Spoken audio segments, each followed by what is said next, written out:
제목은 희망의 자리에서 절망하는 자에게입니다.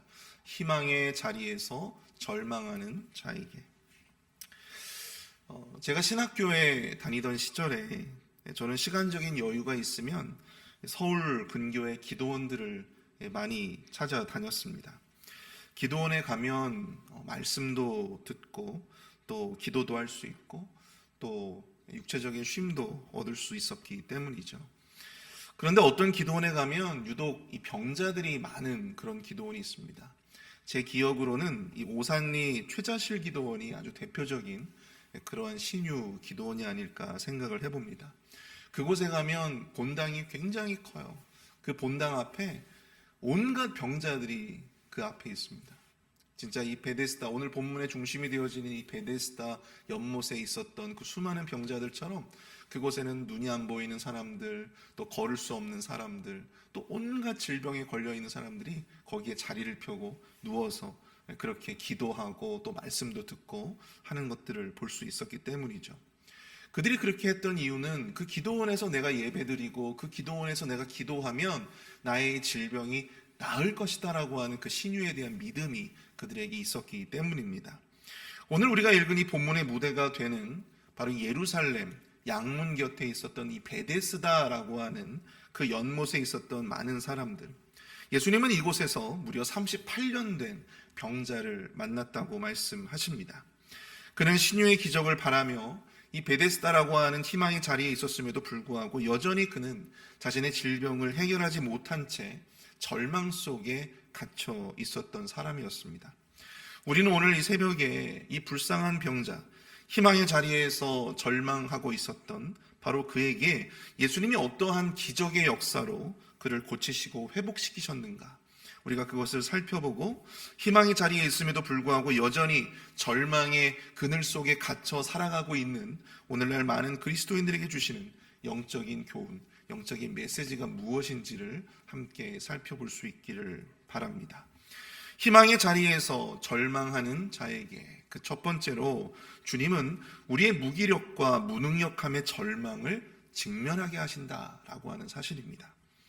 희망의 자리에서 절망하는 자에게 첫째로 주님은 우리의 무기력과 무능력함의 절망을 우리 스스로 직면하게 하신다라고 하는 사실이죠.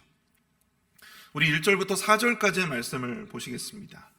그 후에 유대인의 명절이 되어 예수께서 예루살렘에 올라가시니라.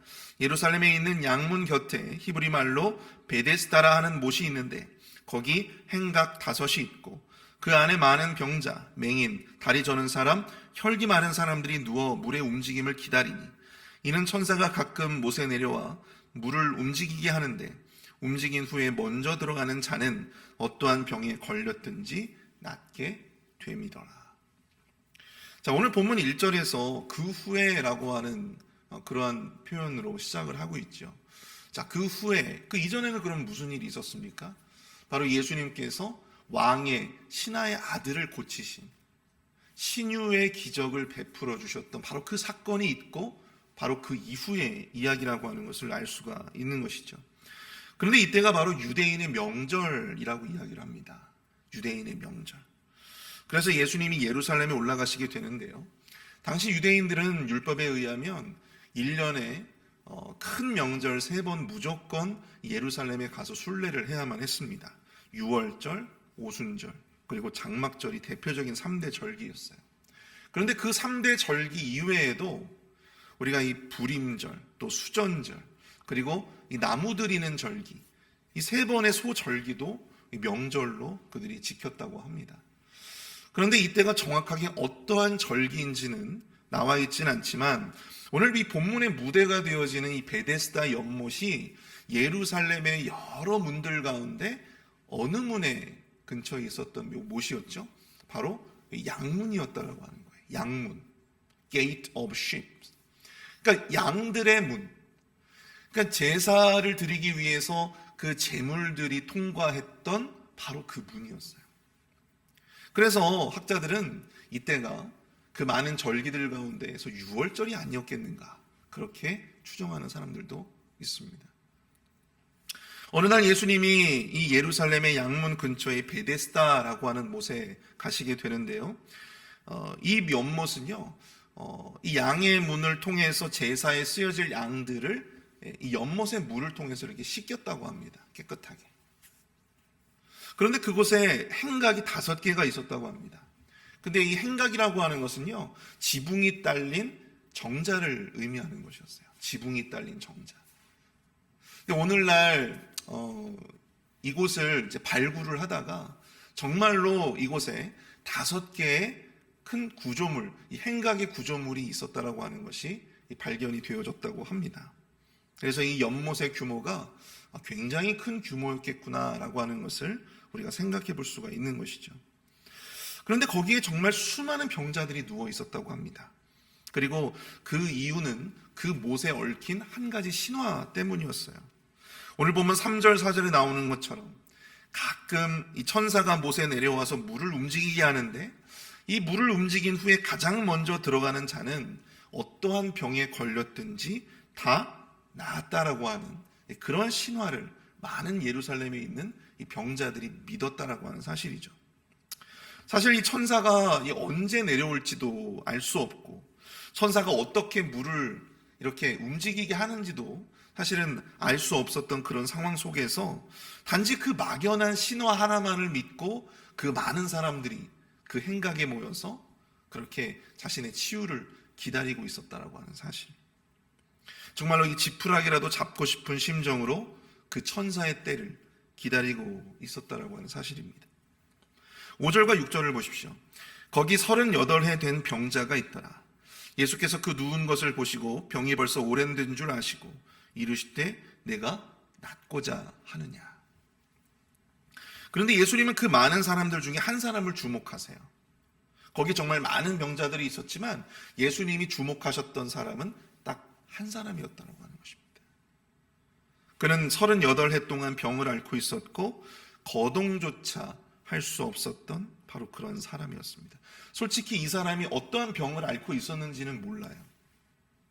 우리가 그냥 보기에는 이 사람이 무슨 안진뱅이였다라고 생각할 수도 있는데요. 실제로는 이 사람의 질병이 어떠한 병인지는 몰라요.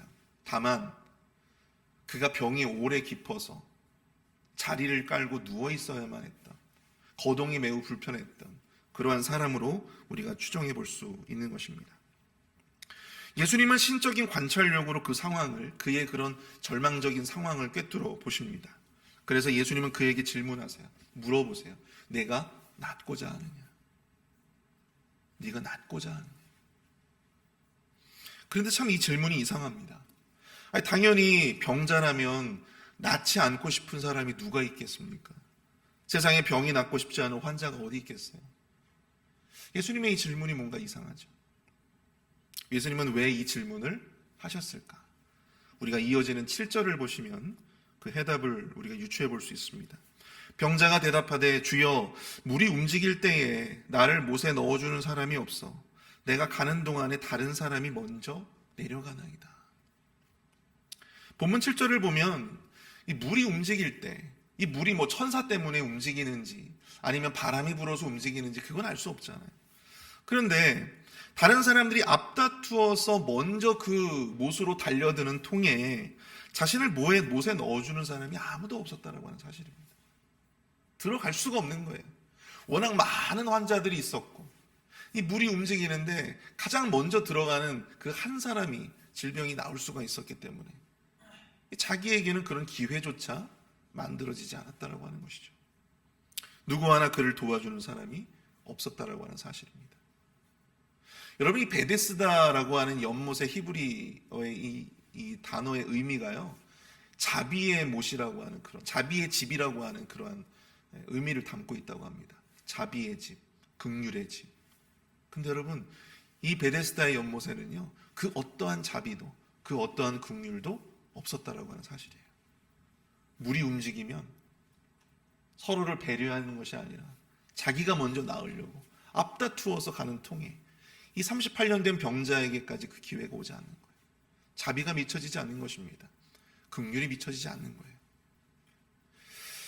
이 낫고 싶으냐라고 하는 예수님의 질문에 낫고 싶다라고 하는 말이 아니라 여지껏 왜 자신이 나을 수 없었는지를 이 사람은 이야기를 하고 있어요. 물이 움직여도 자신이 먼저 그곳에 들어갈 힘도 없고 능력도 없고 또 아무도 자신을 도와주지 않는다라고 하는 거예요. 그 기적의 현장 가운데 있었지만 그곳에서도 그는 여전히 아무것도 할 수 없는 그런 아주 무기력하고 아주 무능력한 그러한 사람이라고 하는 사실을 그 스스로 지금 고백하고 있다라고 하는 것입니다. 다른 이들이 도와주지 아니하면 그 기적의 현장 가운데 있음에도 불구하고 나음을 입을 수 없는 그런 무기력하고 무능력한 그런 존재였다라고 하는 것입니다. 아이러니하게도 그는 이 희망의 자리에서 여전히 절망 속에 갇혀 있었던 그러한 사람이었다라고 하는 사실이죠. 예수님의 이러한 질문은 그로 하여금 자신의 무기력함과 무능력함을 직면하게 하셨습니다. 자신은 절망을 희망으로 바꿀 그 어떠한 힘도, 그 어떠한 능력도, 그 어떠한 도움도 받을 수 없는 그런 무력하고 무기력하고 무능력한 그런 존재이다라고 하는 것을 스스로 인정하게 하셨다라고 하는 사실이죠. 그리고 그 절망 속에 있는 한 남자에게 예수님은 주목하시고 그에게 기적의 은혜를 베풀어 주셨다라고 하는 사실입니다. 여기서 중요한 것은 내가 완전한 절망 가운데 있는 자라고 하는 사실을 인정하는 데 있다라고 하는 것이죠. 스스로 그것을 직면하고 그것을 인정하는 것이 정말 중요하다라고 하는 것입니다. 제가 이전에도 말씀드린 바 있지만 예수님은 모든 이들을 구원하지 않으셨습니다. 예수님은 모든 이들을 고쳐주지 않으셨어요. 예수님의 도움이 정말로 필요한 사람들, 예수님의 구원이 정말로 필요한 사람들만을 고치시고 구원해 주셨습니다. 자신의 힘으로는, 자신의 능력으로는, 자신의 지혜로는 그 어떤 것도 할 수 없다라고 하는 그러한 자신이 그 아픔을 고칠 수도 그 상황을 호전케 할 수도 없다라고 하는 사실을 인정하고 하나님의 도우심을 간절히 바랬던 바로 그러한 간절한 자들에게 하나님께서는 기적의 은혜를, 도움의 은혜를 베풀어 주셨다라고 하는 사실입니다. 우리가 사람들을 가만히 보면요, 정말로 누가 보더라도 도움이 필요한 사람임에도 불구하고 누가 보더라도 저 사람은 참 아픈 사람이다, 마음이 아프든 육신이 아프든 정말 아픈 사람임에도 불구하고 자기 스스로는 여전히 도움을 받지 않으려고 하는 고집과 아집으로 똘똘 뭉쳐있는 그러한 사람들을 또한 보게 됩니다. 여전히 자기 자신을 보지 못하는 사람들이죠. 여전히 자신이 자신을 구원하지 못하다라고 하는 그런 자신의 무능력함과 무기력함, 무능을 인정하지 못하는 그런 사람들입니다. 내가 낫고자 하느냐라고 하는 예수님의 질문은요, 결국 바꿔 말하면 내가 이제 너의 무능을 인정하냐 이 말이에요. 이제 네가 나의 도움을 받을 준비가 되었느냐? 이제 내가 너를 고쳐줄, 나에게 고침받을 준비가 되었느냐 이 말이에요. 하나님은 우리가 우리 자신을 온전히 내려놓는, 자신의 무능력함을, 자신의 무기력함을 인정하고 자기 자신을 100% 온전히 내려놓는 바로 그 순간을 우리 주님께서는 기다리신다라고 하는 사실입니다. 그리고 그 순간 주님께서 역사하시기 시작하는 거예요. 출애굽을 한 이스라엘 백성들은 광야에서 무려 몇 년간을 유리방황했습니까? 40년을 유리방황했어요. 그 시간에 그들은 애굽의 그릇된 생활 방식과 문화를 버려야만 했습니다. 또한 그들이 그동안 섬겨왔던 그 모든 이 우상들과 절연해야만 했던 그런 시간이었어요. 또한 그들이 스스로를 의지하며 살아왔던 그들의 고질적인 삶의 태도를 버려야 했던 그러한 시기였다라고 볼 수가 있습니다. 그래서 온전히 자기 스스로의 힘과 능력, 지혜를 다 내려놓고 온전히 하나님만을 절대적으로 신뢰할 수밖에 없는 그 광야라고 하는 그 장소 가운데에서 그 40년의 시간 동안 전적으로 자기 자신을 내려놓고 하나님만을 온전히 신뢰하는 그 연습을 했던, 그 훈련을 했던 시간이 바로 그들에게 이 40년이라고 하는 시간이었다라고 하는 사실입니다. 그리고 그 준비가 다 끝나고 난 40년이 지나고 난 이후에 하나님께서는 그들을 사용하셔서 약속의 땅 가나안으로 들어가게 하시고 그 숱한 정복 전쟁을 치르게 하셨다라고 하는 사실이죠. 그들로 하여금 하나님을 전적으로 신뢰하고 하나님의 도우심만을 바라는 그 간절함의 시간을 그들을 통해서 그 40년의 시간 동안 준비시키셨다라고 하는 사실입니다. 사랑하는 성도 여러분, 어쩌면 이 베데스다의 환자도 내가 전적으로 하나님만을 의지할 수밖에 없구나, 내가 전적으로 당신의 도움만을 구할 수밖에 없습니다 라고 하는 이 고백을 하기까지 무려 38년의 시간이 걸렸는지도 모르겠어요. 자신의 무기력과 무능력함을 인지하고 인정하기까지 정말로 오랜 시간이 걸렸다라고 하는 사실입니다. 기적이라고 하는 것은 능력이 있는 자들에게 나타나는 것이 아닙니다. 오히려 나는 아무것도 할 수 없다는 그런 절망을 인정하는 자들에게 하나님이 베풀어 주시는 은혜가 바로 기적이라고 하는 것이죠. 여러분들은 과연 어떠한 문제가 있습니까? 교회라고 하는, 신앙이라고 하는 이 믿음의 그리스도인들이라고 하는 희망의 자리에도 있음에도 불구하고 여전히 여러분들을 절망케 하는, 여러분들의 절망에 가두고 있는 여러분들의 문제는 과연 무엇입니까? 그것을 위해서 우리가 할 수 있는 일은 아무것도 없습니다. 우리가 아무것도 할 수 없는 그런 무능력하고 무기력한 존재임을 인정하고 온전히 우리 자신을 100% 온전히 주님 앞에 내려놓고 온전히 주님의 도우심만을, 주님의 은혜만을 간절하게 구하는 바로 그 준비가 됐을 때, 내가 주님 앞에 네가 낫고자 하느냐, 네가 지금 내가 고쳐줄 수 있는 그런 어떤 그런 어떤 고침을 받을 수 있는 준비가 되었느냐라고 주님이 물으셨을 때 내가 전적으로 주님의 도우심만을 바랍니다. 제발 나의 문제를 해결해 주십시오. 난 아무것도 할 수 없는 무기력하고 무능력한 존재입니다. 그래서 주님 앞에 내려놓은 바로 그 순간, 바로 그때 우리 주님께서 일하기 시작하신다라고 하는 시작입니다. 주님의 은혜를 받을 준비가 된 그때부터 주님의 기적이 우리를 다시 일으켜 세워주실 줄 믿습니다. 희망의 자리에서 절망하는 자에게 우리 두 번째로 주님은요, 우리가 그동안 의지해 오던 것을 버리기를 원하신다라고 하는 사실입니다. 우리가 그동안 의지해 왔던 것들을 과감히 정리하기를 원하시는 거예요. 우리 8절과 9절을 보십시오. 예수께서 이르시되 일어나 내 자리를 들고 걸어가라 하시니 그 사람이 곧 나아서 자리를 들고 걸어가니라. 이날은 안식일이니. 예수님은 병이 나을 준비가 된 그에게 명령하십니다. 일어나 내 자리를 들고 걸어가라. 이것은 그의 입장에서 매우 말도 안 되는 말씀이에요. 무려 38년을 그 질병 때문에 고통받던 그와 그동안 그가 의지해왔던 그런 자리를 들고 일어나. 근데 이 자리가 여러분들 무슨 이부자리가 아니고 침상이에요, 침상.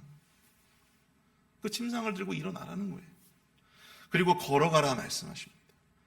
근데 몇 발자국 이렇게 걸어가는 게 아니고요. 여러분들 이 원문을 보시면 돌아다니라라고 하는 거예요. 돌아다니라. 그 침상을 들고 돌아다니라.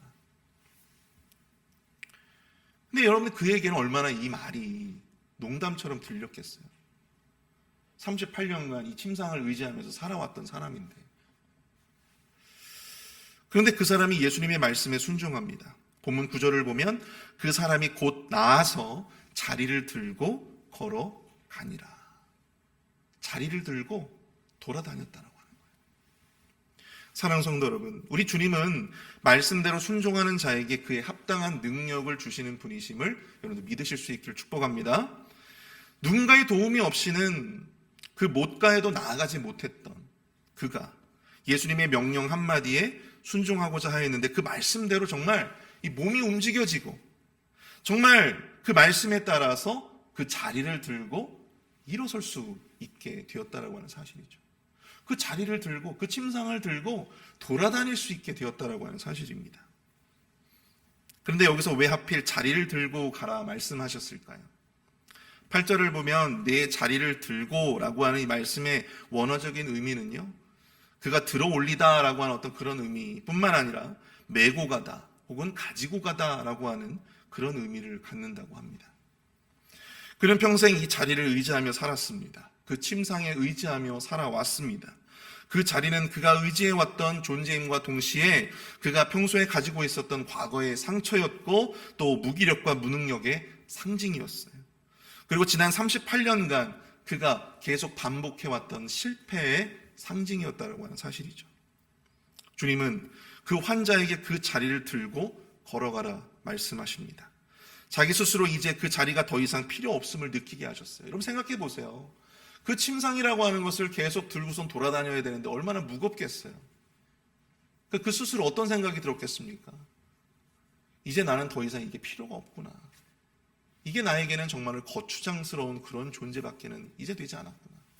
이제 내가 나았구나. 자신의 의지해오던 그 자리를 스스로 정리할 필요를 느꼈을 거라 생각이 듭니다.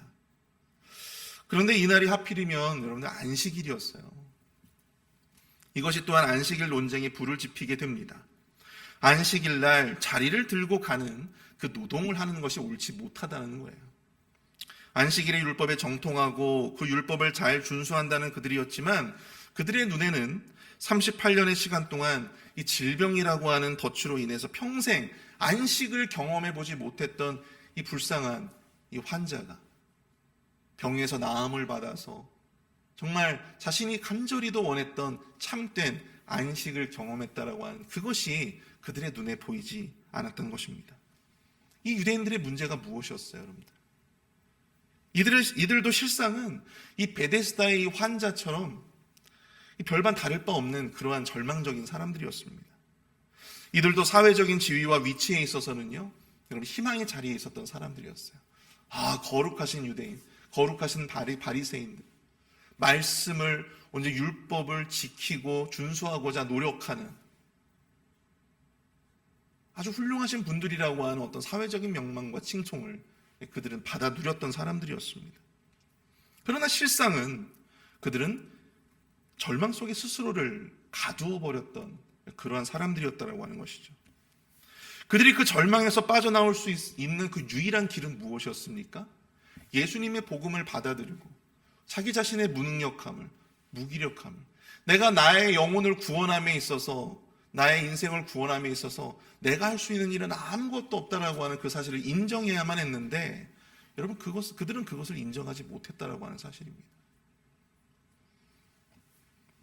그들이 버려야 할 것을 마땅히 버리지를 못했어요. 복음이 아니라 율법이라고 하는 껍데기만을 붙들고 그 껍데기만을 의지하고 그렇게 살아왔던 바로 이 유대인들. 그들이 마땅히 버려야 할 것을 버리지 못하고 누려야 할 것을 누리지 못하니 안식일을 온전히 지키고자 노력했지만 실상은 참된 안식이 무엇인지조차 알 수 없었던 바로 그러한 절망적인 사람들이 바로 이 유대인들이었다라고 하는 사실입니다. 제가 예전에 모셨던 그 목사님께서 저에게 그런 말씀을 하신 적이 있어요. 서목사, 당신 큰 교회 가고 싶어? 그런 이야기를 하셨어요. 그래서 제가 어린 마음에 큰 교회 가서 쓰임받으면 좋죠. 가고 싶습니다. 그런데 큰 교회 가려면 자기만의 무기가 필요해. 전문성이 필요하다는 이야기야. 그냥 신학교 공부만 해서는 안 돼. 공부를 해. 그래서 저도 저만의 어떤 목회적인 전문성을 갖고자, 그래서 제가 한국에 있을 때 상담대학원을 들어가서 상담, 그리고 인간의 어떤 관계적인 기술들, 그런 것들을 공부하게 되었던 것이죠. 저는 그것이 저의 목회의 여정 속에서 굉장히 큰 도움이 될 거라고 생각을 했어요. 그런데 오히려 그것이 저의 목회의 여정에 있어서 저의 이 발목을 잡는 그러한 이 올무가 되더라고요. 제가 나름대로 열심히 준비하고 공부한 것이 있는데, 제가 부임해 가는 교회마다 그쪽으로 이 사역이 열리지 아니하고 다른 쪽으로만 자꾸만 사역이 열리는 거예요. 그러니까 저는 마음 가운데 사역을 하면서도 기쁨과 감사로 이 사역이 되어지기보다는 왜 교회가 나의 이 전문성을 알아주지 못하고 왜 나를 이렇게 제대로 써먹지를 못할까?